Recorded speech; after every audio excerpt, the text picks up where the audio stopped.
न्याय म्हणजे सत्याचा विजय। पण सत्य शोधायचं कसं?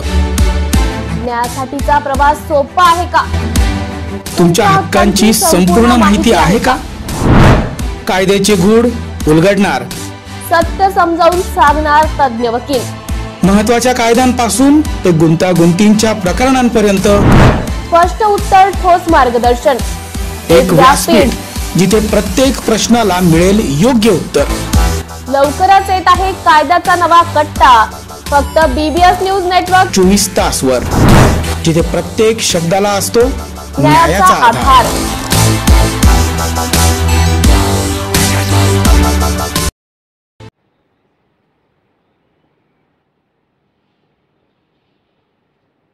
दलित विकास महासंघाचे संस्थापक अध्यक्ष तथा सामाजिक व सांस्कृतिक क्षेत्रात लेखक, कवी, सामाजिक कार्यकर्ते असलेले कैलास तेलोरे व रत्नदीप जाधव यांचा वाढदिवस मोठ्या उत्साहात साजरा करण्यात आलाय। पद्मतारा सामाजिक व शैक्षणिक बहुउद्देशीय संस्था व महाराष्ट्र सांस्कृतिक कला अभियान यांच्या संयुक्त विद्यमानं समाजभूषण कैलास तेलोरे यांचा वाढदिवस साजरा करण्यात आला। या कार्यक्रमानिमित्त कवी संमेलनाचं आयोजन देखील करण्यात आलं होतं।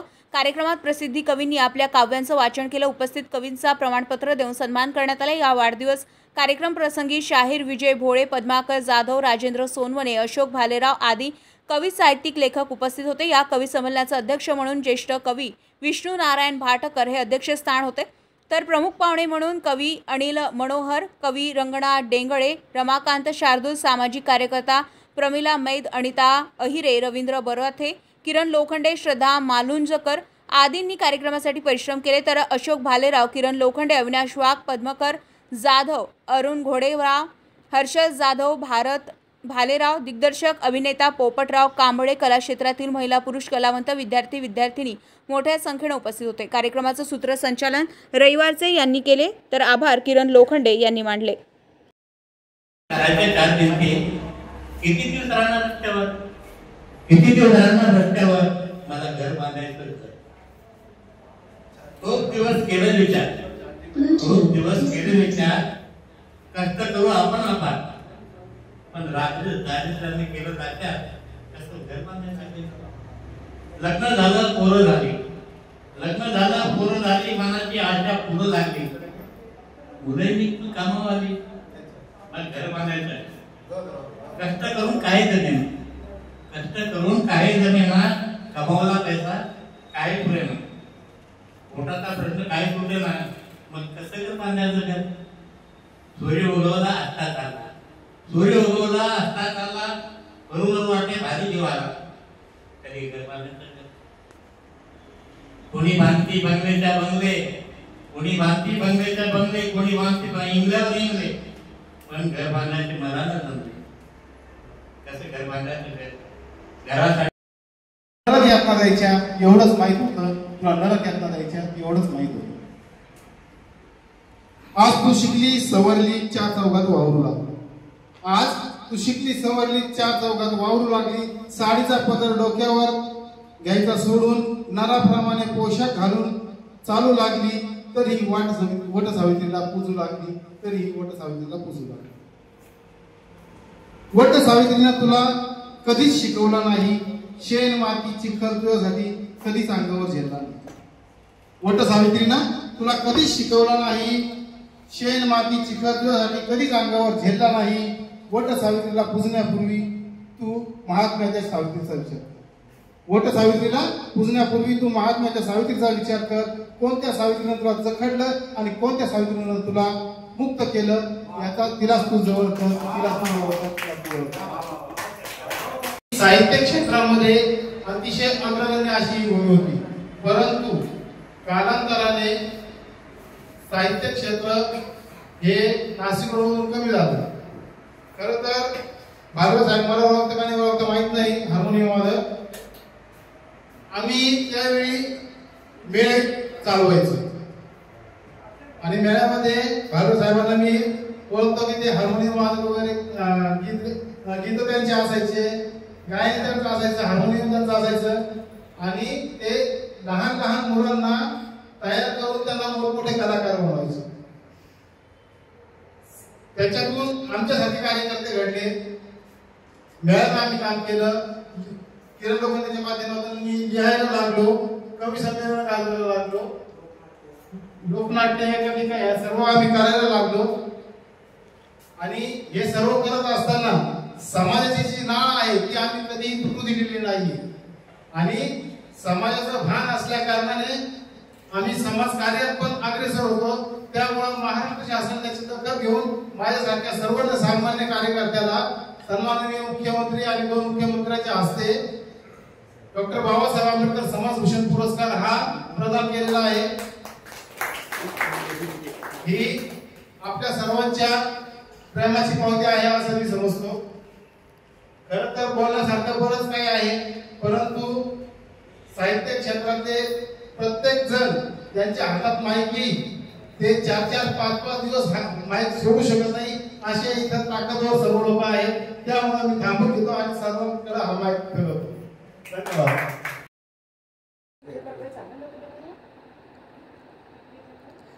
नाशिक महानगरपालिका आणि institute for transportation and development policy यांनी नाशिक शहरातील वाहतूक अधिक शाश्वत, नागरिक केंद्रात आणि नियोजबद्ध करण्यासाठी सामंजस्य करार केलाय. हा करार मनीषा खत्री, IAS आयुक्त, नाशिक महानगरपालिका आणि अस्वस्ती दिलीप, व्यवस्थापकीय संचालक, ITDP प्रायव्हेट लिमिटेड यांच्या हस्ते झाला. यावेळी करिश्मा नायर, अतिरिक्त आयुक्त, प्रदीप चौधरी, अतिरिक्त आयुक्त रवींद्र बागुल, कार्यकारी अभियंता, ट्रॅफिक सेल, तसेच प्रांजल कुलकर्णी, प्रोग्राम मॅनेजर आणि ऋतुजा निवडे, सिनियर असोसिएट उपस्थित होते.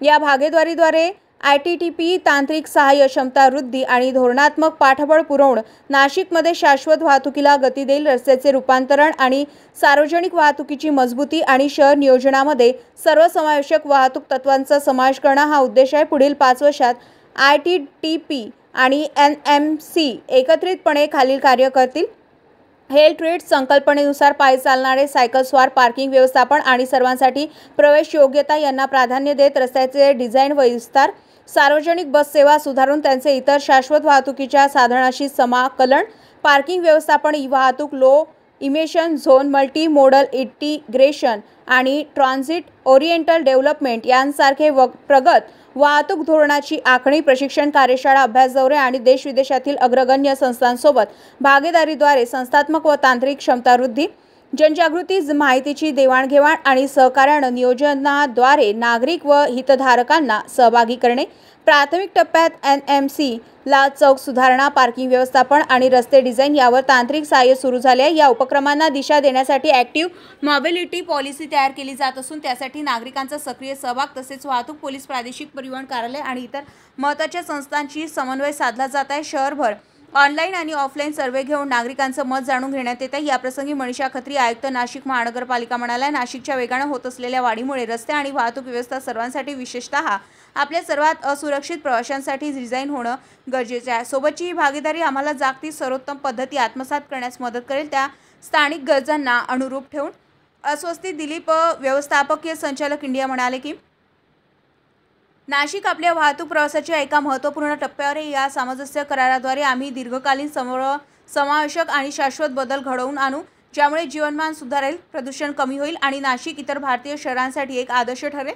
ही भागीदारी नाशिकला शाश्वत वाहतुकीत आघाडीवर आणण्याचा उद्देश ठेवते, जेणेकरून शहरातील सर्व नागरिकांसाठी सुरक्षित आणि स्वच्छ आर्थिक न्याय वाहतूक व्यवस्था निर्माण होईल. BBS न्यूज नेटवर्कच्या तमाम प्रेक्षकांना भारतीय 79व्या स्वतंत्र दिनाच्या हार्दिक शुभेच्छा. शुभेच्छुक माननीय श्री भरत गोसावी, संचालक BBS न्यूज नेटवर्क.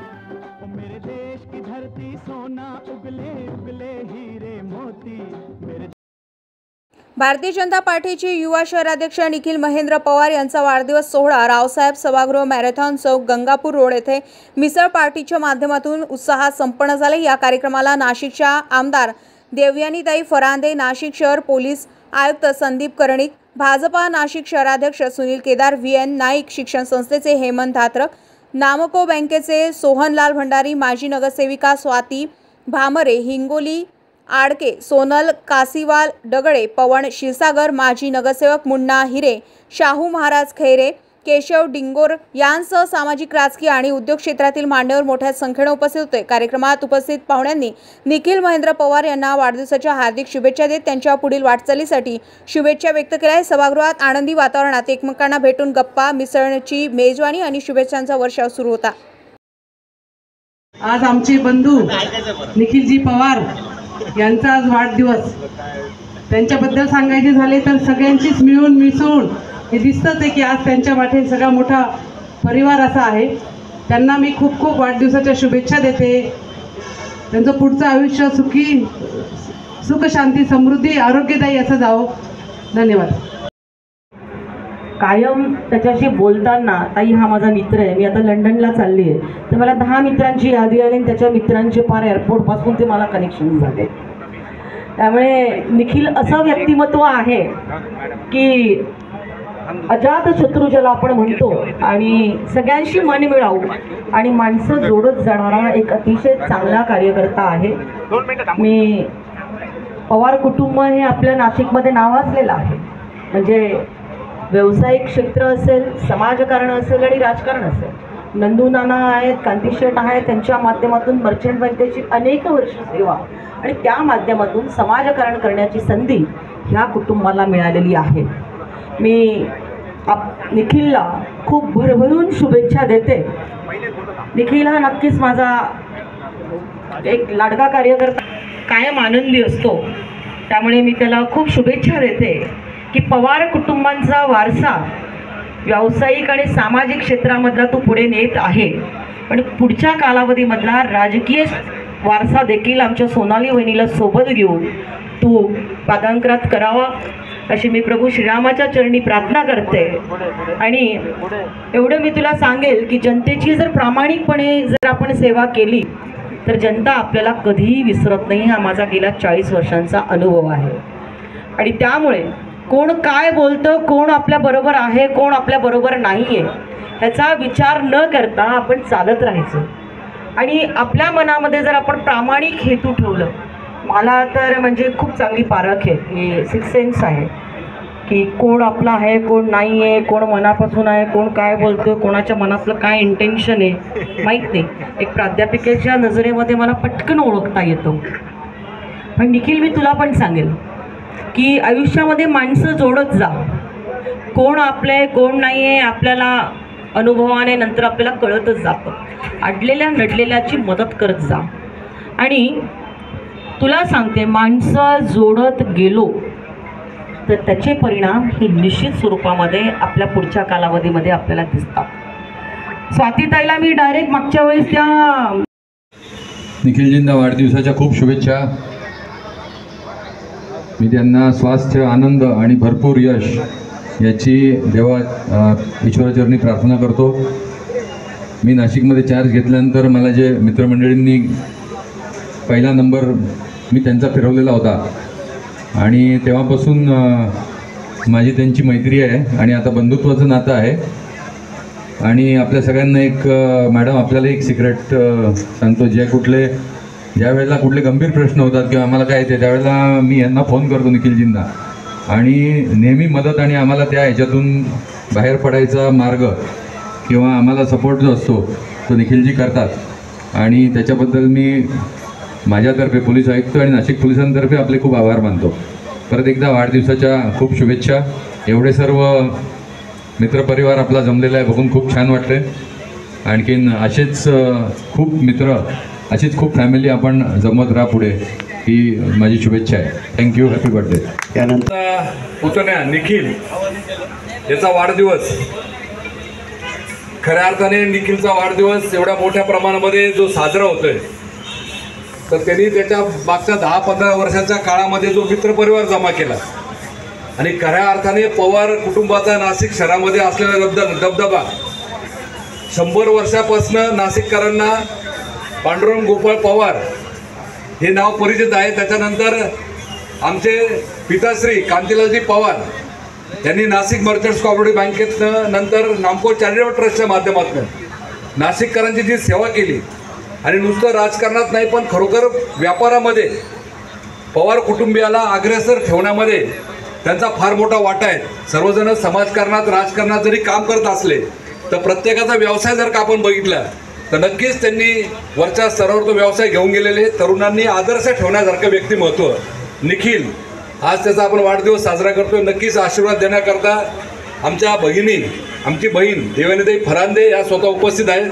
आपल्या शहराचे पोलीस आयुक्त कर्णिक साहेब उपस्थित आहेत. आमच्या नामको बँकेचे सर्व सोनलाल भंडारी, नरेंद्रजी पवार, शाहू महाराज खैरे, भाजपाचे आमचे शहराचे अध्यक्ष सुनीलजी केदार, अडकेताई, सर्वच सन्माननीयांचे नावं घेण्यासारखे आहेत. सर्व तोला मुलाचे मान्यवर इथे उपस्थित आहे. मी माझ्या धात्रक परिवाराच्या वतीने, आमच्या क्रांतीवीर वसंतराव नारायणराव नाईक शिक्षण प्रसारक संस्थेच्या वतीने, आमच्या नामको परिवाराच्या वतीने निखिलला त्याच्या वाढदिवसाच्या दिवशी अखंड अशा शुभेच्छा देतो. त्याच्या मनोकामना ईश्वर पूर्ण करो अशी आपल्या सर्वांच्या ईश्वरचरणी प्रार्थना करतो आणि थांबतो. हर घर तिरंगा अभियानांतर्गत विविध कार्यक्रम व उपक्रमांचं आयोजन करण्यात येत असून हे अभियान जिल्ह्यात 15 ऑगस्ट 2025 पर्यंत राबवण्यात येत आहे. या अभियानात जिल्हावासियांनी सहभागी व्हावं असं आवाहन उपजिल्हाधिकारी सीमा अहिरे यांनी केलं आहे. हर घर तिरंगा अभियानांतर्गत ग्रामीण शहरी भागातील प्रत्येक घरावर शासकीय, निमशासकीय, सहकारी, खासगी आस्थापना कार्यालयाच्या ठिकाणी राष्ट्रध्वज फडकवण्यात यावा असं शासनाचे निर्देश आहे. यासाठी प्रत्येक गावात व शहरात स्वयंसहायता बचत गट व इतर व्यावसायिकांमार्फत राष्ट्रध्वजाचा पुरवठा होणार आहे. जिल्हास्तरीय शहरातील महत्त्वाचे शासकीय कार्यालय, महत्त्वाची स्थळे, पाणीसाठी आणि वासस्थळे या ठिकाणी ही तिरंगा रोषणाई करणे अपेक्षित आहे. या अभियानांतर्गत 13 ते 15 ऑगस्ट दरम्यान राष्ट्रध्वजासोबतच सेल्फी अपलोड करण्यासाठी व स्वयंसेवक नोंदणीसाठी हरघरतिरंगा.com या संकेतस्थळास भेट द्यावी. हर घर तिरंगा अभियानात विविध स्पर्धेचं आयोजन करण्यात यावं, जसे रांगोळी स्पर्धा, राखी निर्माण स्पर्धा ज्यात तिरंगा विषयक बाबींचा समावेश असावा, यांसह तिरंगा मेला, तिरंगासह सेल्फी, स्वयंसेवकांची नोंदणी, शाळा स्तरावर जनजागृती, लोकसहभाग व वातावरण तिरंगामय करणे व कार्यशाळेचं आयोजन करण्यात येणार आहे. यावर्षी हर घर तिरंगा, हर घर स्वच्छता स्वतंत्रता या का उत्सव, स्वच्छता के संग या घोषवाक्यासह हर घर तिरंगा उत्सव साजरा करण्यात यावा असंही प्रसिद्ध पत्रकातून नमूद करण्यात आलं आहे.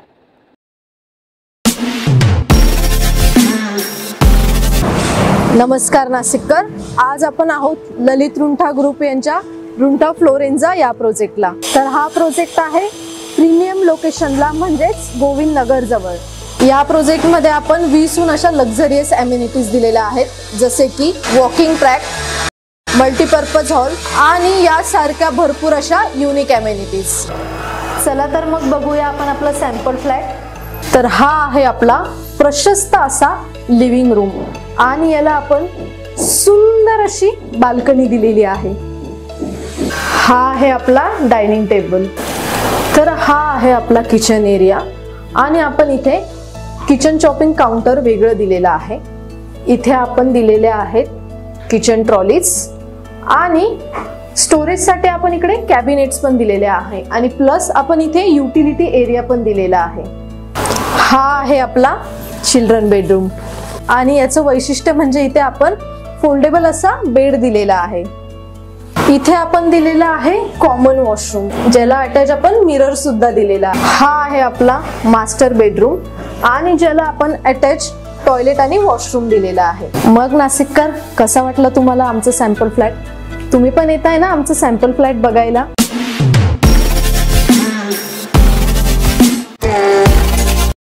जिल्हास्तरीय लोकशाही दिनाचं सोमवारी 18 ऑगस्ट रोजी दुपारी 12 वाजता जिल्हाधिकारी कार्यालय नाशिक येथे आयोजन करण्यात आले. समस्याग्रस्त व पीडित महिलांनी लोकशाही दिनी उपस्थित राहावं असं आवाहन जिल्हा महिला व बालविकास अधिकारी सुनील दुसाने यांनी केले. समस्याग्रस्त व पीडित महिलांचे प्रश्न सोडवण्यासाठी महिला लोकशाही दिनाचं आयोजन करण्यात आलं. ज्या समस्याग्रस्त व पीडित महिलांचे प्रश्न असतील त्यांनी त्यांचे अर्ज संबंधित कागदपत्रासह जिल्हा महिला व बालविकास अधिकारी कार्यालय, नासर्डी पुलाजवळ, नाशिक क्लब समोर, नाशिक पुणे रोड, नाशिक या कार्यालयात विहित मुदतीत सादर करावे. अधिक माहितीसाठी कार्यालयावर अथवा 02-53-22-36-8 या क्रमांकावर संपर्क साधा असे जिल्हा महिला व बालविकास अधिकारी दुसाणे यांनी कळवलेले आहे.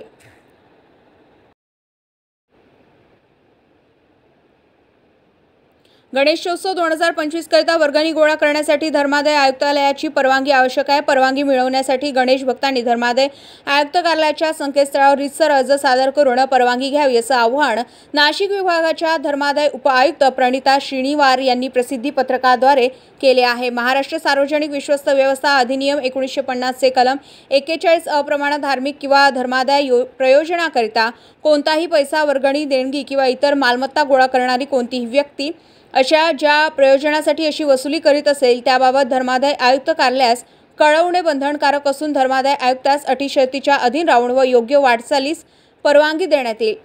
परवानगी घेण्यासाठी ऑनलाईन अर्ज सादर करताना सार्वजनिक गणेशोत्सव मंडळाच्या सदस्यांचे अधिकृत ओळखपत्र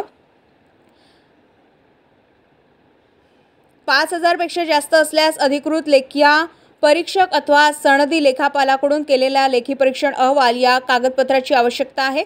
धर्मादाय आयुक्त विभागाची परवानगी न घेता कोणतेही मंडळ वर्गणी गोळा करत असल्यास निर्देशनास आल्यास अशा मंडळाविरुद्ध कलम 41 फ प्रमाणे द्रव्यदंडासह तुरुंगवासाची शिक्षा अशी कारवाईची तरतूद आहे असंही प्रसिद्ध पत्रकात नमूद करण्यात आले.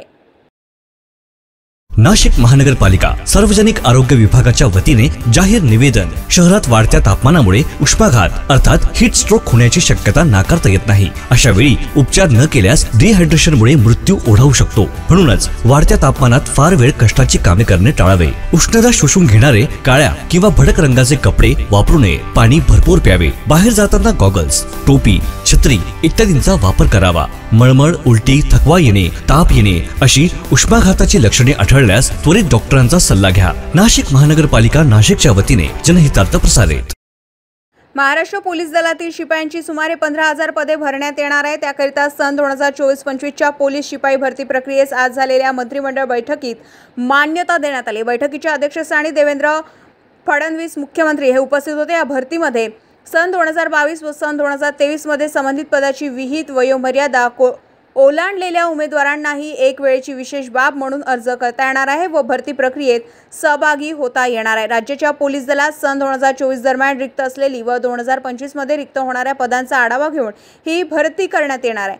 भरण्यात येणारी पदांची संख्या अशी: पोलीस शिपाई 10,908, पोलीस शिपाई चालक 234, बँडेसमॅन 25, सशस्त्र पोलीस शिपाई 2,393, कारागृह शिपाई 554, पोलीस शिपाई व कारागृह शिपाई ही पदे गट क संवर्गातील आहे. पोलीस शिपाई भरती प्रक्रिया त्या जिल्हा स्तरावरून राबवण्यात येत आहे. त्यासाठी OMR आधारित लेखी परीक्षा देण्यात येईल. भरतीसाठी अर्ज मागवणे, अर्जाची छाननी, त्यावर प्रक्रिया तसेच उमेदवारांची शारीरिक परीक्षा, त्यातून पात्र उमेदवारांची लेखी परीक्षा यासाठी अनुषंगिक प्रक्रिया राबवण्याचा अधिकार प्रशिक्षण व खास पथके विभागाचे अतिरिक्त पोलीस महासंचालकांना देण्यासही बैठकीत मान्यता देण्यात आली. राज्यातील कायदा व सुव्यवस्था राखण्यासाठी पोलीस दलातील शिपाई संवर्गाची पदे अत्यंत महत्त्वाची आहे. पदे रिक्त राहिल्यास पोलिसांवरील कामाचा ताण वाढतो. पोलीस दल व कारागृहातील स्थिती सुधारण्यासाठी उच्च न्यायालय, सर्वोच्च न्यायालयांनीही वेळोवेळी ही पदे वेळेत भरली जावीत असे निर्देश दिले आहे. लोकप्रतिनिधी तसेच विधिमंडळातील चर्चेतही लोकप्रतिनिधींकडून ही पदे तातडीने भरण्याची मागणी करण्यात आली आहे.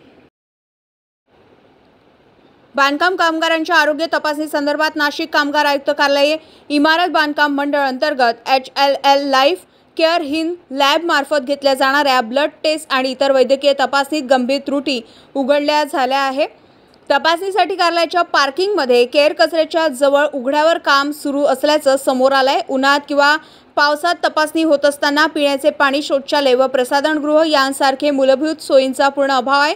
कामगारांच्या आरोग्य सुरक्षेच्या दृष्टीने हा मोठा प्रश्न निर्माण झालाय. तपासणी दरम्यान महिला किंवा पुरुष कामगारांना अचानक चक्कर येणे, साईड इफेक्ट होणे अशा परिस्थितीत ॲम्ब्युलन्स वा तात्काळ वैद्यकीय मदतीची कोणतीही सोय नसल्याचं स्पष्ट झालं. याशिवाय वैद्यकीय तपासणीची आगाऊ सूचना न दिल्यानं नागरिक आणि कामगारांमध्ये नाराजी पसरली आहे.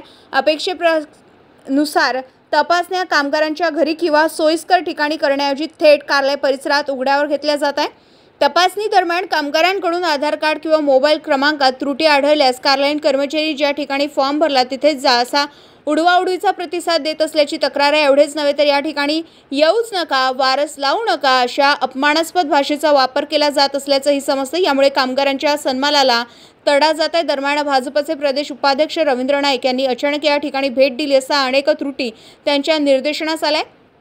तपासणी करत असलेल्या कर्मचाऱ्यांकडे कोणतेही ओळखपत्र नव्हते, तसेच सर्वच मूलभूत सुविधा तिथे उपलब्ध नव्हते। यावर नाईक यांनी तपासणी कर्मचाऱ्यांकडून थेट स्पष्टीकरणाची मागणी केली। त्यांनी हा प्रकार केवळ निष्काळजीपणा नसून कामगारांच्या जीवाशी खेळण्यासारखा असल्याची भावना व्यक्त केली आहे। याचबरोबर हिंद लॅबच्या कारभारावरही अनेक प्रश्नचिन्ह उपस्थित झाले। मुळात लॅब अस्तित्वात आहे का याबाबत शंका निर्माण झाली। सुरक्षा किट आणि कामगार कुटुंबांना दिल्या जाणाऱ्या भांडी संचांच्या वाटपातही मोठा गोंधळ असल्याच्या तक्रारी पुढे आल्या। नोंदणीसाठी आर्थिक देवाणघेवाण होत असल्याचंही कामगारांनी सांगितलंय। परिणामी जिल्ह्याभरातून आलेल्या अनेक कामगारांना तपासणी न होता परत जावे लागत आहे, ज्यामुळे त्यांचा रोजगाराचा एक दिवस वाया जातो। बीबीएस न्यूजचे संचालक भरत गोसावी यांनी कामगार उपायुक्त विकास माळी यांच्याशी चर्चा करून हा विषय गांभीर्याने हाताळण्याची गरज व्यक्त केली आहे। जोपर्यंत कामगारांच्या खऱ्या समस्या सुटत नाही तोपर्यंत आम्ही या प्रकरणाचा पाठपुरावा सुरू ठेवू, असंही त्यांनी स्पष्ट केलं। शासनाने कामगारांसाठी अनेक कायदे, नियम आणि योजना राबवल्या असल्या तरी त्या प्रत्यक्ष लाभार्थ्यांपर्यंत पोहोचत नाही, ही खंत वारंवार व्यक्त होते। यामुळे या प्रकाराकडे कामगार मंत्री आकाश फुंडकर यांनी मुख्यमंत्री यांनी तात्काळ लक्ष घालून ठोस कारवाई करावी अशी मागणी कामगारांमधून होते आहे। होता ना, भरपूर जण होते असे। आता काय करणार आहे, ते नाही म्हटल्यावर काय करणार आहे आम्ही, मग घरी जाणार आता। म्हणजे तुमचे 2-3 वर्षापासून असे हा 1.5 वर्ष झाले असंच चाललंय। म्हणजे नोंदणी करतात पण इकडे तुमचे दाखवते नाही, ते म्हणतात तुमचं आधार कार्ड घ्या, हे घ्या, ते घ्या। तुम्ही आता मिसेसला आणलं, मिसेसचं वय किती आहे आता? 28 बरं, जर मिसेसला रक्त काढताना जर त्याला चक्कर वगैरे आले तुम्ही कोणाकडे मागाल? कोणाकडे मागाल तुम्ही? सुविधा नाही तर हे विचारणं काम तुमचं आहे ना। एखादी स्त्री गरोदर असते, एखादी स्त्रीला बीपीचा त्रास असतो, एखादी स्त्री मानसिक त्रासातून गेलेली असते आणि अशा प्रत्येक गोष्टी आहे ना, एखादी स्त्रीला महिलांचे भरपूर आजार असतात, या छोट्या मोठ्या गोष्टीमुळे एखाद्याचा जीव बी जाऊ शकतो। तर याच्यामुळे आपल्याला काय आहे, सगळ्यांनी काळजी घ्यायला पाहिजे। यांनी सांगितलं नाही ना आमच्याकडे एवढी सुविधा आहे। सुविधा आहे तर गव्हर्नमेंटकडे मागणं काम आहे ना तुमचं। पत्रकार केव्हापर्यंत त्यांचं काम करतील? तुमचं मागणं काम आहे। आज तुमच्या जीवाशी खेळायचं काम जो चालू आहे ना, तर याचा मागणी ही सरकारची आहे का सरकारने जे तुमच्यासाठी सुविधा केली आहे याच्यासाठी एखादा मंत्री गेला, एखादा आमदार गेला, त्याच्या मागे काय असते? अँब्युलन्स राहते ना। मग एवढी जनता काय कशासाठी आहे? म्हणजे ह्या गोष्टी मागणं चुकी।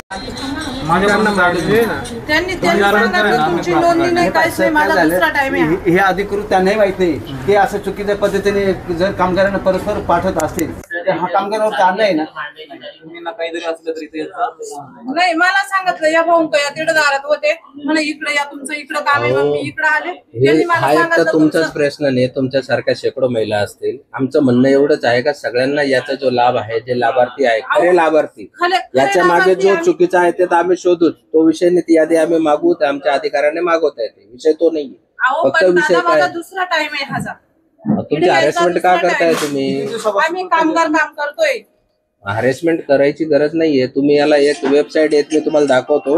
डायरेक्ट मुख्यमंत्री कार्यालयात तुम्ही तुमची म्हणणं मांडू शकतात। ऐकलं का? लिहिता वाचता येत नाही, जर अर्ज पाठवायचा असेल बोलायचं, काय करायचं, पुढं काय करायचं, आणि सरळ ऑफिसलाच येणार ना, असं आहे ना। आम्हाला एक प्रकारची फसवणूकच आहे ना, 2-3 चक्कर मारणे। आम्ही 200 रुपये रोजानी कामाला जातोय, आम्ही घरी नाही बसेल राहते, आम्हाला पण पोट पाण्याचं पाहायला लागत आहे। जागा जमीन काहीच नाही आमच्याकडे, आम्ही हातावर आहे। दिवशी ब्लड दिलं ना मी इथं, तर 2 दिवस मला बुखार आली, तर मग आता कोणाला सांगायचं? ब्लड दिलं नाही? हा, ते कारण माझे हातपायचे गळून गेले ना, ते ब्लड काढलं ना त्या दिवशी चक्कर यायला लागली होती। मावशी तसं नाही व्हायला पाहिजे सर, पण आज समोर कारण जर समजा त्याचे इंजेक्शन तेच वापरलं असेल तर तुम्हाला होऊ शकते इन्फेक्शन म्हणतात त्याला, काय म्हणतात काय माहिती, ते माहिती नाही। तुम्हाला इंजेक्शन घेताना नवीन इंजेक्शन आलं होतं का तेच रिपीट केलं होतं? एवढं लक्ष नाही। तुम्हाला चक्कर आली असते ब्लड देताना, काही तर इथे ॲम्ब्युलन्सची सुविधा वगैरे आहे का काही तुम्हाला? नाही, तेवढं नाही ना। मग समजा तुम्हाला नॉर्मल चेक करताना इन्फेक्शन हे झालं की तुम्हाला भीती वाटली त्याच्याने झालं, पण तुम्हाला पुढची सुविधा पाहिजे का? ॲम्ब्युलन्स असेल काय असेल ते पाहिजे। बरोबर होतं, पण ते घरी गेले ना मी, तर मग मला असं व्हायला लागलं होतं, चक्कर वगैरे येऊ लागले, तर मग मी आमच्या असे छोट्या मोठ्या क्लिनिकला दाखवलं बुवा मला ब्लड काढलं म्हणून, तर ते म्हणे तुम्ही काही खायला पाहिजे होतं किंवा थांबायला पाहिजे होतं। ते बिस्किट वगैरे ते वाटतं, त्या दिवशी काहीच नव्हतं, त्या दिवशी काहीच बिस्किट वगैरे, ग्लुकोज पाणी वगैरे काहीच तुम्हाला? काहीच नाही, पाणी पण नाही, काहीच नव्हतं त्या दिवशी। काही ठिकाणी निष्काळजीपणा होतोय, जसं की आता ॲम्ब्युलन्सचा विषय निघाला, इथं रुग्ण लांबून लांबून येतात, काही खाल्लेलं नसतं, त्याच्यामुळे रुग्णवाहिका आवश्यक आहे. तुम्हाला नाश्ता पाणी वगैरे सकाळपासून काय दिलंय का? नाही, इथे तर काहीच नाही, काहीच सोय नाही तशी. पाण्याची व्यवस्था, आय कार्ड नसतील, परत ग्लुकोज नाही, परत जे कॅम्प प्रॉपर पद्धतीने होत नव्हतं असं त्यांचे निदर्शन झाले, याबद्दल काय सांगा? महाराष्ट्र इमारत व इतर बांधकाम कामगार मंडळाने HL लाईफ लिमिटेड ह्या कंपनीला काम दिलेलं आहे. सदरची आरोग्य तपासणी जी काही नियम अटी शर्ती घालून दिलेले आहेत त्या पद्धतीने होणं आवश्यक आहे. ज्या कंपनीचे लोक आरोग्य तपासणी करत आहेत ज्यांच्याकडे आय कार्ड नाही आहे ते आय कार्ड देण्यासाठी आपण त्यांना सूचना दिलेल्या आहेत. त्याचबरोबर त्यांच्या जे काही टर्म्स कंडिशनमध्ये जी काही चेकअप करायची आहे त्याचे नॉर्म्स सगळे फॉलो करण्यासाठी आपण त्या संबंधितांना सूचना दिलेल्या आहेत. जर ते सूचना दिलेल्याचं पालन करत नसतील तर संबंधित त्या एजन्सीच्या लोकांवरती आपण कारवाई करू किंवा त्याच्याबाबतचा आपण अहवाल मंडळास देखील दिला जाईल. तसेच आपण जे काही लोकांच्या मुलाखती घेऊन तिथे येणाऱ्या अडचणी उपस्थित केलेल्या आहेत त्याबद्दल देखील भविष्यामध्ये आरोग्य तपासणीमध्ये अडचणी येणार नाहीत याबाबत त्या संबंधित एजन्सीमार्फत तपासून त्यांना योग्यरित्या कारवाई करणे व सूचना देण्यात येतील. मागील देखील वेळी एजन्सीने एका महिलेच्या क्रांतीनगर येथील कुमावत म्हणून महिला होती, त्या महिलेला कॅन्सर डिटेक्ट झाला होता. त्या महिलेने बाहेर तपासणी केली असता कुठल्याही प्रकारचं तसं काही आढळलं नाही. त्याबद्दल काय सांगा? याबाबतची मला काही माहिती नाहीये. जर काय असे घटना घडलेली असेल तर संबंधित त्या महिलेने मंडळाकडे किंवा या कार्यालयाकडे त्यांनी तशी माहिती द्यावी. जर काय तपासणी अंती काय असं निदर्शनास आलेलं असेल तर ते संबंधित एजन्सीमार्फत पुन्हा एकदा तपासणी करून अथवा जे दिलेले प्रमाणक आहे किंवा जे काही अहवाल आहे त्याबाबतचा आपण अहवाल घेऊन पुढील उचित कारवाई करण्यात येईल. सर, आता आपल्या कामगारांच्या किती प्रकारच्या तपासण्या आपल्या यांच्या मार्फत केल्या जातात? नाही, एवढं काही डिटेल्स मला नाही माहिती, पण मंडळाने जे काही टर्म्स कंडिशन दिलेले असतील त्यानुसार त्या तपासण्या करणं आवश्यक आहे आणि त्याची जे काय आहे तपासण्या होतात की नाही हे देखील मी माझ्या अधिकाऱ्यामार्फत तपासून पुढे योग्य ती कारवाई करेन. आता आपल्या शासनाच्या GR प्रमाणे 27 ते 22 असं काहीतरी ते सगळं तपासण्या आहेत, परंतु आम्ही जे 2 दिवसापासून इथे आपल्या सेंटरला भेटी दिल्या त्याच्यामध्ये आम्हाला फक्त 2-3 प्रकारचे तपासणी येतात, तर कुठल्याही तपासणी तिथे केली जात नसल्याचं निदर्शनास आलंय. नाही, असं शक्यता होणार नाहीये. ज्या काही टर्म्स कंडिशनमध्ये दिलेल्या तपासण्या आहेत त्या आवश्यक त्या सर्व तपासण्या करून त्याचा अहवाल संबंधित लाभार्थी कामगारांच्या मोबाईलवरती किंवा ईमेलवरती जाणं आवश्यक आहे. जर ते होत आहेत का नाही याबाबतची मी देखील माझ्या माणसामार्फत तपासणी करून पुढे योग्य ती कारवाई करेन. लॅबच्या अधिकृत कर्मचारी नसून ते काही शाळा कॉलेजच्या मुलांना घेऊन इथे त्यांनी बसवलेलं आहे असं पण काही नागरिकांचे आक्षेप आहे. तर आपण पण त्या अधिकाऱ्यांना इथे बसून त्यांची चर्चा केली याच्या पुढचं नाही, ते अधिकारी किंवा त्यांचे जे काही आरोग्य तपासणीचे कर्मचारी आहेत ते त्यांचे कर्मचारी त्यांनी कसे भरलेले आहेत याबाबतची मी माहिती घेऊन तुम्हाला सांगेन. सद्यस्थितीमध्ये जे लोक आहेत त्यांच्याशी मी प्राथमिक स्वरूपाची चर्चा केली आणि जे काही कामकाज चालते आहेत आणि कामकाजामध्ये कशा सुधारणा होतील याबाबतचे मी त्यांना निर्देश दिलेले आहेत.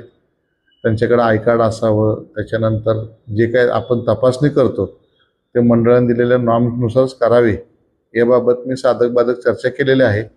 आपण जर तसे काही एक ठोस असे काही माझ्याकडे कागदपत्र किंवा माहिती दिली तर त्याबाबतची मी त्यांच्या संबंधित वरिष्ठांशी चर्चा करून भविष्यामध्ये तपासणीमध्ये कुठेही अडथळा येणार नाही किंवा योग्यरित्या होईल याबाबत मी पुढे भविष्यामध्ये प्रयत्न करेन.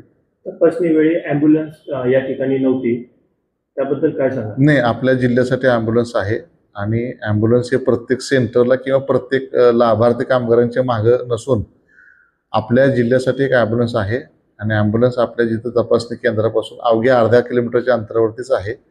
त्यांचे जुनं जे लॅब सेंटर आहे तिथं आहे आणि सदरच्या ॲम्ब्युलन्समार्फत नाशिक जिल्ह्यातील कुठल्याही बांधकाम कामगारांचा अपघात झाला असेल किंवा त्यांनी कॉल केला तर त्यांना विनामूल्य सेवा या ॲम्ब्युलन्समार्फत त्यांना देण्यात येणार आहे.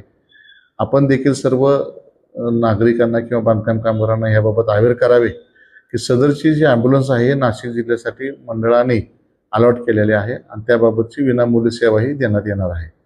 सर, यामध्ये एक लंग्सची टेस्ट आहे, ती लंग्सची टेस्ट ते स्वतः जे लॅबमधील नाही, मी टेक्निकली याच्यामधलं मी आता खरंच सांगू का माझ्यासमोर तसे डिटेल्स नाही आहेत, परंतु आपण जे काही मुद्दे उपस्थित कराल त्याबाबतचे मी मंडळाने दिलेले त्यांना टेंडर असेल, त्यांची काही सेवा शर्ती असेल, निविदा असेल किंवा करार असेल, याबाबतची तपासणी करून पुढचं काय असेल ते मी तुम्हाला बोलू शकेन. सर, आता आपलं हॉस्पिटल किती आहे समजा साठी?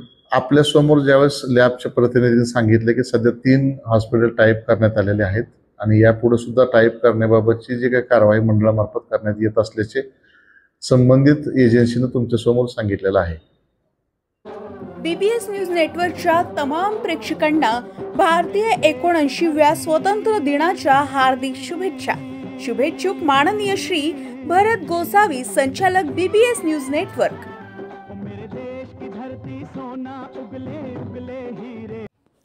तालुक्यातील आगळगाव ते उंबरगे दरम्यानच्या चांदणी नदीच्या परिसरामध्ये अडकली बस. ओढा ओव्हरफ्लो झाल्यानं आगळगाव ते उंबरगे वाहतूक खोळंबली. रात्री मुक्कामी असणारे ST बस एका बाजूला पडली अडकून.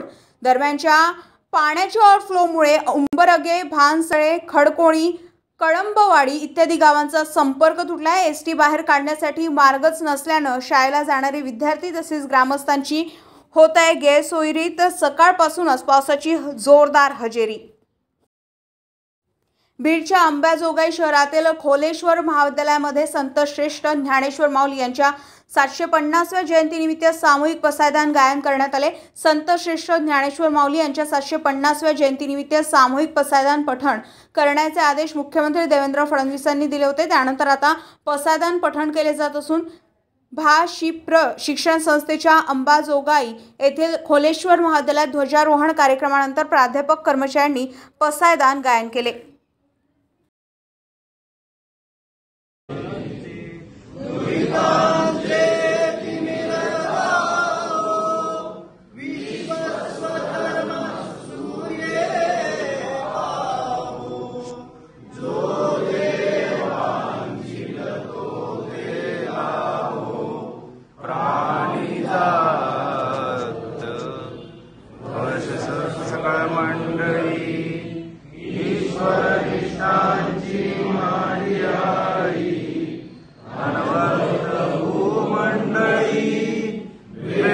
नाशिककरांसाठी जाहीर आवाहन. पावसाळ्यात अतिसार, गॅस्ट्रो, कॉलरा यांसारखे दूषित पाण्यामुळे होणारे आजार होऊ नयेत म्हणून उघड्यावरील अन्नपदार्थ व कापलेली फळे खाऊ नका. पिण्याचे पाणी गाळून 10 मिनिटे उकळून प्या. जेवणापूर्वी व बाळास भरवण्यापूर्वी हात स्वच्छ धुवा. ताक, शहाळ्याचे पाणी, डाळीचे पाणी भरपूर प्रमाणात प्या आणि ताज्या अन्नपदार्थांचे सेवन करा. रोगाची लागण झाल्यास त्वरित डॉक्टरांचा सल्ला घ्या. स्वच्छता पाळा, रोग टाळा. सार्वजनिक आरोग्य विभाग, मनपा नाशिक द्वारे जनहितार्थ प्रसारित.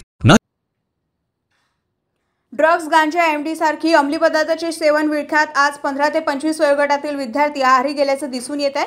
हा विषय अतिशय गंभीर झाला. अशात पोलीस सुद्धा मोठ्या प्रमाणात अंमली पदार्थ जप्त करून अनेक ड्रग्ज पेडलर विरुद्ध धडक कारवाई करत आहे. अशात आता देशातून अंमली पदार्थाचा नायनाट व्हावा या उद्देशानं केंद्र सरकार प्रयत्न करत आहे. केंद्र सरकारच्या आदेशाने अमरावती शहर पोलीस आयुक्तालय वतीने ऑपरेशन वाईप आउट मोहिमेला सुरुवात करण्यात आली. 13 ऑगस्ट रोजी पोलीस आयुक्तालयात जनजागृती अभियान राबवण्यात आले. या अभियानात महाविद्यालयीन विद्यार्थी, पत्रकार बांधवांनी उपस्थिती दर्शवली. या दरम्यान पोलीस आयुक्त अरविंद चावरी यांच्या सह पोलीस उपायुक्त गणेश शिंदे यांच्या हस्ते संकल्प पुस्तकाचं विमोचन करण्यात आलं. कुठे ड्रग्ज आढळून आल्यास पोलिसांना माहिती देण्यात यावी. माहिती देणाऱ्यांचं नाव गुप्त ठेवण्यात येणार आहे अशी माहिती पोलीस आयुक्त अरविंद चावरिया यांनी दिलेली आहे.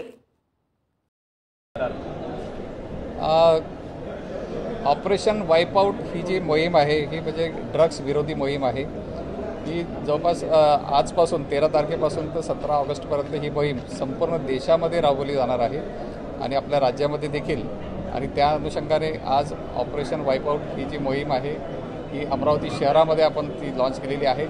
ड्रग्सच्या विरोधात कारवाया ह्या आधीपासूनच सुरू आहे, परंतु याच्यामध्ये लोकांमध्ये जनजागृती व्हावी त्याच्यासाठी विशेष आम्ही याच्यावर भर देणार आहे. जनजागृती आणि काउन्सिलिंग याच्यावर आम्ही भर देणार आहोत. तर हे सतत आता 13 तारखेपासून 17 तारखेपर्यंत रोज विविध जनजागृतीचे कार्यक्रम आम्ही शहरामध्ये घेणार आहोत. सर काय काय प्रोग्राम राहणार आहे विशेष याच्यामध्ये? आता आज तर हे आम्ही पोस्टर आणि एक पुस्तिका लॉन्च केलेली आहे. उद्या सायकल रॅली आहे. त्याच्यामध्ये बऱ्याच जे महत्त्वाचे चौक आणि काही गर्दीचे ठिकाणं, शाळा, कॉलेजेस आहे तिथे पण आमचे अधिकारी वगैरे जातील आणि त्या ठिकाणी पण काउन्सिलिंग करतील आणि याच्या संदर्भात जनजागृती वगैरे करतील. तर शाळा कॉलेजेस आणि हे विद्यार्थी आमचं मेन जो टार्गेट एरिया आहे तो विद्यार्थी आहे.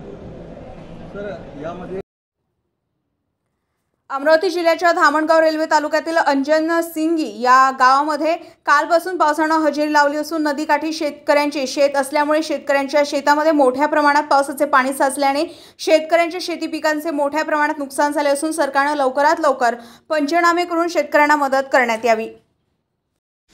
आज अंजन सिंगी शिवारात सकाळपासून खूप प्रमाणात पाऊस झालेला आहे आणि अंजन सिंगी शिवारामध्ये खूप अतिवृष्टी झाली आहे. तुम्ही पाठीमागं पाहू शकता, ही नद आहे. ह्या नदीच्या काठावर असणारे जे शेतकऱ्यांची शेती आहे ते पूर्णपणे पाण्यात गेली आहे. त्यांचं नुकसान झालेलं आहे.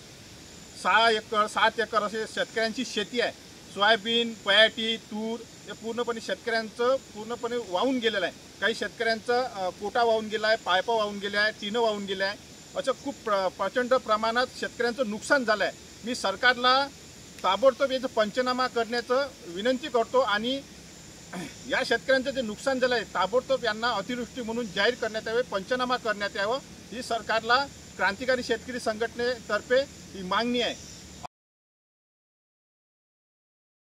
नाशिक महानगरपालिकेच्या सार्वजनिक आरोग्य विभागाच्या वतीने जाहीर आवाहन. गुइलेन बॅरे सिंड्रोम अर्थात GBS ला घाबरू नका, पण दक्षता घ्या. पाणी उकळून प्या. स्वच्छ आणि ताजे अन्न सेवन करा. शिजलेले व न शिजलेले अन्न एकत्रित ठेवू नका. लक्षात ठेवा, अचानक पायात किंवा हातात कमजोरी किंवा लकवा, चालताना त्रास किंवा अशक्तपणा, बऱ्याच दिवसांपासून डायरिया अशी लक्षणे आढळल्यास त्वरित डॉक्टरांचा सल्ला घ्यावा व तात्काळ उपचार सुरू करावा. सार्वजनिक आरोग्य विभाग, मनपा नाशिक द्वारे जनहितार्थ प्रसारित.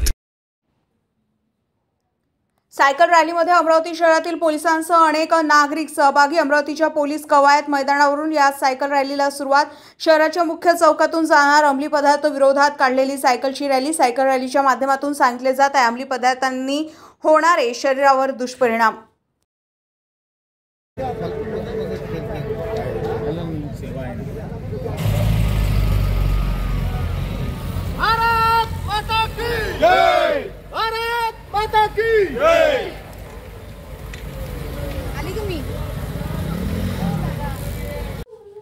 मुंबई आग्रा राष्ट्रीय महामार्गावर पुष्पा चित्रपटाची आठवण करून देणारी अवैध दारू तस्करी उघडकीस आली आहे.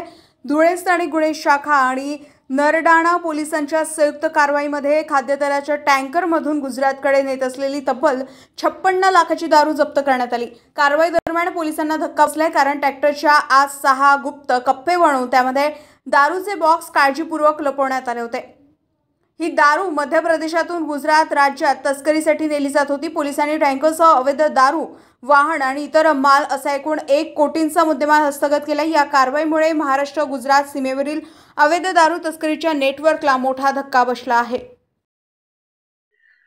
दिनांक 13 ऑगस्ट रोजी हरियाणा येथून खाद्यतेलाच्या टँकरमधून अवैध दारूची वाहतूक धुळे मार्गे गुजरात येथे होणार आहे याबाबत गोपनीय माहिती मिळाली होती.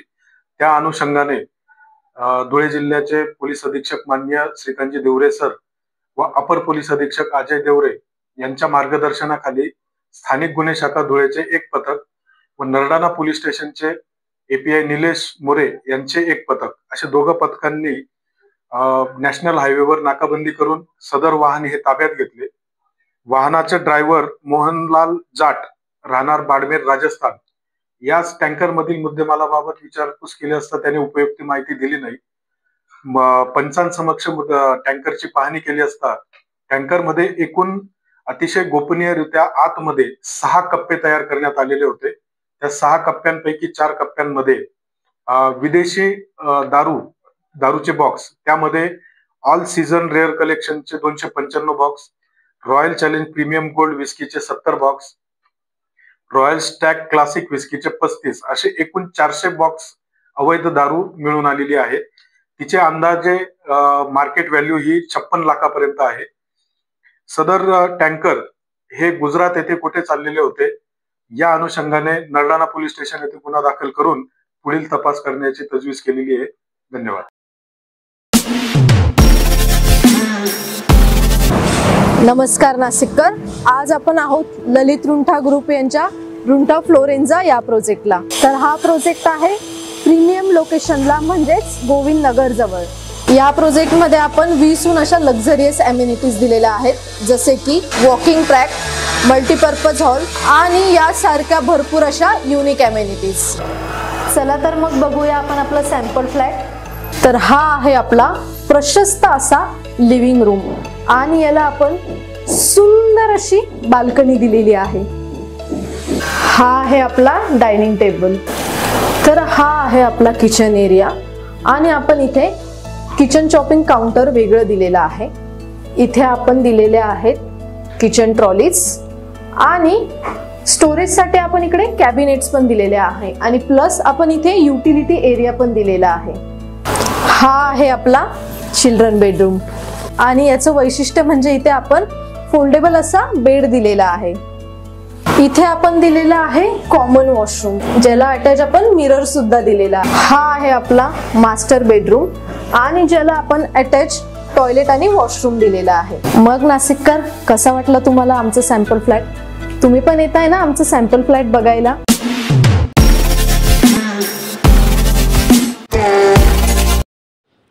स्वातंत्र्याचा अमृत महोत्सव आणि हर घर तिरंगा मोहिमेच्या पार्श्वभूमीवर चंद्रपूर महानगरपालिकेच्या वतीनं आज 14 ऑगस्ट रोजी शहरात भव्य बाईक रॅलीचं आयोजन करण्यात आलं. सकाळी 9 वाजता प्रियदर्शनी चौक येथून सुरू झालेली ही रॅली वरोरा नाका, सावरकर चौक, बंगाली कॅम्प मार्गे पुन्हा प्रियदर्शनी चौकात समाप्त झाली. या उपक्रमाचा उद्देश नागरिकांमध्ये राष्ट्रभक्तीची भावना बळकट करणे आणि घराघरात तिरंगा पोहोचवणे हाच आहे, अशी माहिती मनपानं दिली. महानगरपालिकेचे आयुक्त विपिन पालीवाल यांनी सर्व नागरिकांना 13 ते 15 ऑगस्ट दरम्यान आपल्या घरावर राष्ट्रध्वज फडकवण्याचं आवाहन केलं असून 15 ऑगस्ट रोजी सूर्यास्तापूर्वी ध्वज सन्मानपूर्वक उतरवावा व जपून ठेवावा असं त्यांनी सांगितले. हर घर तिरंगा मोहीम अमृत महोत्सवानिमित्त सुरू झालेली असून आता ही चळवळ दरवर्षी उत्साहात साजरी केली जात आहे. पालिकेतर्फे आज शहरामध्ये तिरंगा बाईक रॅलीचे आयोजन करण्यात आले. हर घर तिरंगा ही मोहीम अमृत महोत्सवानिमित्त सुरू झालेली आहे, परंतु आजही आणि प्रत्येक वर्षी हर घर तिरंगा ही मोहीम राबवण्यात येत आहे आणि नागरिक सुद्धा या उपक्रमामध्ये हिरिरीने सहभागी होत आहेत. आजची बाईक रॅली ही सुद्धा एक त्याचाच परिपाक होती. बाईक रॅलीच्या निमित्ताने एक राष्ट्रभक्तीचा जागर शहरामध्ये करण्यात आला आणि नागरिकांनी यामध्ये उत्स्फूर्त सहभाग घेतला. सर्व नागरिकांना माझी विनंती आहे की 13 ऑगस्ट ते 15 ऑगस्ट आपल्या घरावर राष्ट्रध्वज लावावा आणि 15 ऑगस्टला सन्मानाने सूर्यास्तापूर्वी तो काढून सन्मानाने जपून ठेवावा व पुढच्या वर्षी सुद्धा त्याचा वापर करावा, जेणेकरून हर घर तिरंगा ही मोहीम दरवर्षी राबवल्या जाईल आणि राष्ट्रभक्तीचा जागर त्या निमित्ताने निर्माण होईल. धन्यवाद. डोंबिवलीतील फडके रोडवर शिवसेना शिंदे गटाच्या वतीनं सराव दहीहंडीचं आयोजन करण्यात आलं. या सराव दहीहंडी स्पर्धेत सर्वांनी भाग घ्यावा असं आवाहन शिवसेना जिल्हाप्रमुख राजेश कदम यांनी केलं. मोठ्या प्रमाणात गोविंदा पथक या कार्यक्रमात येण्याची शक्यता वर्तवली जात आहे. 14 ऑगस्ट आपल्याला माहित आहे, शिवसेना ही नेहमी हिंदू सणांच्या मागे ठामपणे उभी असते. सन्माननीय आमचे लाडके नेते एकनाथ शिंदे साहेब जेव्हा मुख्यमंत्री झाले तेव्हा त्यांनी पहिलं जे काम केलं असेल तर जी कोविडमध्ये सणांवर बंदी होती ती सर्व बंदी साहेबांनी उठवली. सर्व हिंदू मंदिरं जी बंद होती ती सर्व मंदिरं भक्तांसाठी खुली केली. आता गोपाळकाला आलेला आहे 16 तारखेला 16 ऑगस्टला, परंतु तत्पूर्वी हे सर्व गोपाळ गोपिका खूप जोमाने प्रॅक्टिस करत असतात, सराव करत असतात आणि आपली हंडी जास्तीत जास्त थर लावून कशी हंडी फोडता येईल त्याच्यासाठी ते प्रयत्नशील असतात. तर त्यांच्या सरावाला, त्यांच्या मेहनतीला कुठेतरी आपण पाठबळ द्यावं यासाठी शिवसेना डोंबिवली शहर शाखेच्या वतीने येत्या 14 ऑगस्ट रोजी डोंबिवलीच्या प्रसिद्ध अशा फडके रोडवर त्यांच्यासाठी भव्य अशी दहीहंडी, ज्याला चोर हंडी बोलतात किंवा सराव हंडी बोलतात, याचं आयोजन केलेलं आहे. सायंकाळी 5 ते 10 ही वेळ आहे. आम्ही शिवसेना शहर डोंबिवली शहरातर्फे सर्व गोविंदा पथकांना, डोंबिवलीचे असो, कल्याणचे असो, दिव्याचे असो, मुंबऱ्याचे असो किंवा आसपासच्या परिसरात त्यांना सर्वांना आमंत्रण करतो की आपण या आणि या दहीहंडीमध्ये, या सराव दहीहंडीमध्ये आपण भाग घ्या. शिवसेनेतर्फे भरपूर बक्षिसांची लयलूट करण्यात आलेली आहे. प्रत्येक पथकाला जे पथक यामध्ये सहभागी होईल त्या पथकाला शिवसेनेतर्फे, शिवसेना डोंबिवली शहर शाखेतर्फे सन्माननीय खासदार डॉक्टर श्रीकांत शिंदे साहेब, आमचे आमदार राजेश मोरे आणि जिल्हा प्रमुख गोपाळ लांडगे, जिल्हा प्रमुख युवा सेनेचे जितेन पाटील, या सर्वांतर्फे शुभेच्छा तर आहेत, परंतु रोख बक्षिसासकट एक आकर्षक चषक सुद्धा आपल्याला देण्यात येणार आहे आणि सर्वांना या गोपाळ कलेच्या या दहीहंडीच्या शुभेच्छांसह त्यांना पाठबळ म्हणून शिवसेना त्यांच्या पाठीशी उभी आहे. हाच या कार्यक्रमाचा उद्देश आहे.